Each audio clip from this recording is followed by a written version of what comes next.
Huwag na yan. Huwag yan. Tanggalin yung metas. Ah, sige. Okay lang. Naka-video ba yan? Hindi ko lang pangit yung legs. Walang problema.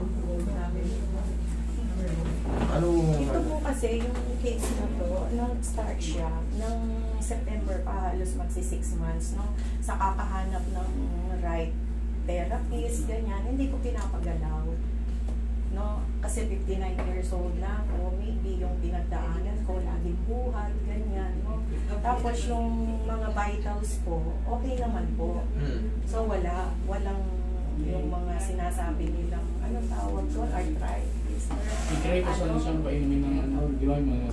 Ang sakit parang nung September, nakakalakad naman, yan, ganyan. Kaya lang, parang... Sa hagdan. Parang pumagilipid Sa daw. hagdan, nakakaano ako, kaya nang pagbaba ko, parang pag magbebend ka, no, ng ganyan, side lang ako parang napupo. Yun nga, pagka sa hagdan, pagpababa yung kasama na yung bigat nyo nun eh. Oo. Hindi Kailangan pwede, pa-side kayo. Side, opo, gano'n. Yun. Tapos yan, parang dito lang kasi siya nakakonsentrate. Etong around dito po, yan. Ito dito. Ito lang yung nararamdaman ko talaga. Nung napanood ko yung case mo na 6 months na rin masakit, yung isa, parang doon na ako na-encourage yung husband ko. Matagal na kasi ang follower niyo. Hindi ko ngayon Tignan natin. Pagka hindi ka, di palit natin ang tuhod ng kangaroo. Pwede rin, para lalo ako Talon kayo na. makatrabaho. Sige, ika ka dyan. Yan. Minsan, nakukulang lang tayo sa ano. Straight kayo, mami. Yan. Yan. Kunting ano lang yan. Pag nakastay, parang feeling ko yung na ano siya, na...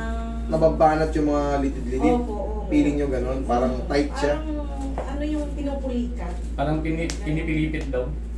Parang pinipiga siyang gano'n, no? Ito yung nauna. Pero hindi naman daw, hindi naman siya namaga eh. Hindi, ano lang yun. Hindi naman siya mamamaga. Kaso, pag nabigla mo ng kilos, kunyari, naglakad ka na maghapon, hindi naman maghapon, maglakad ka magmula hanggang doon, iindahin mo na yung bukas. At saka may binubuhat Mahilig kasi ako. dati yung magbuhat, may bit-bit, mabigat. Iisa na rin siguro ng ano yun. Kasi nagpa-check up muna ako ng mga cholesterol, vitals, ganyan. Okay naman. Kulang lang sa plus ng pagmamalya. Ouch! Ako nang kakarati dyan. Madali lang tong kaso nyo. Tapos mag-maintain, huwag kayong mag-take katulad yan, meron kayong maintenance. Marami na pong, ano ngayon, vlogger na doktor. Huwag daw tayo mag-maintenance.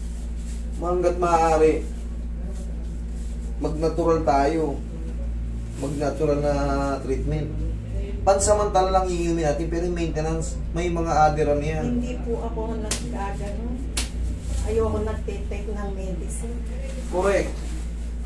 Pwede naman mag-take ng medicine as kung talagang in pain ka na talaga. Huwag mong i-take. Yeah, ganyan lang. Ano nyo lang. Ganyan, ganito lang talaga. Yan. Huwag mong kontra. Sila muna. Yeah, relax nyo lang. Ayun lang, ganyan lang. Palaglag nyo lang. Yung, pwede naman pa. Wala na yun, mami, makakapaglahat tayo sa hagdan yan. Titignan natin kung makakababa na kayo ng hindi pa tarangka lang lakad. Kahit kung saan mas na, nandito na rin lang ako, magtanong na rin ako, pero hindi ako kasama sa booking niya eh. May ano kasi rin ako nung pag nakadya. Yan may tumutunog dito. Kahit dito ngayon o. Dito may tumutunog o. Sumasakit. O yun o, narinig mo. Sumasakit.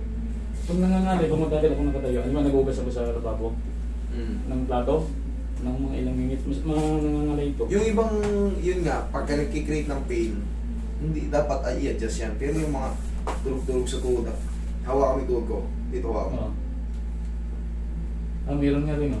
Pagka tunog-tunog lang, wala namang pain. Pero yung walang problema. may pain na ano. Pero pag may pain yan, i-adjust dapat yan. I-adjust yan. Kasi hindi po pwedeng may pain.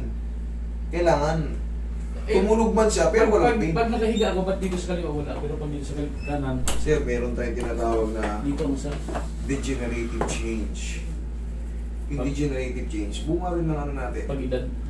Yeah. Minsan, nagiging aggressive nga siya pagka mali tayo na, yung parang mali ay tayo ng hakbang, parang nabitin. Gusto natin patulugin para mawala na yung sa maraming tunog na yun. Ang feeling ko Patakin parang natin. misalign yung mga muscles. Mamasage lang din yan mga... Ang muscle, hindi lang didisalign yan. O ano yung... Yung joints. Yung mga joint ang nadidisalign. Pero yung muscle, sus, hindi yan.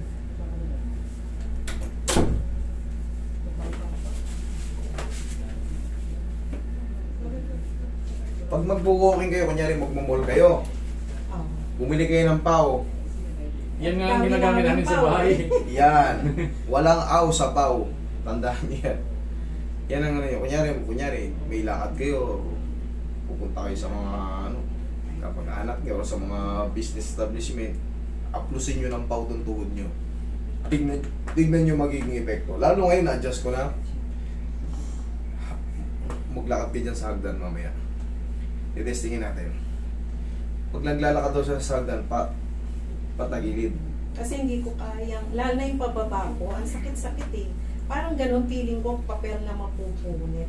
Pag ako kaya pwede na rin ako magpaano kahit hindi ako naka... Subukan mo lang. Wala nang pain, edi mas maganda. Ano nga? Oo, nabawasan. Sige na, lakad ka ron. Tingnan natin kung Lalakad daw po ako. Ano nawala? Wala naman. Ang nawala na. Galing nga. Miracle. Kapag-pitaw ka? Okay, good. Kinungkunan nila. Nawala nga ma?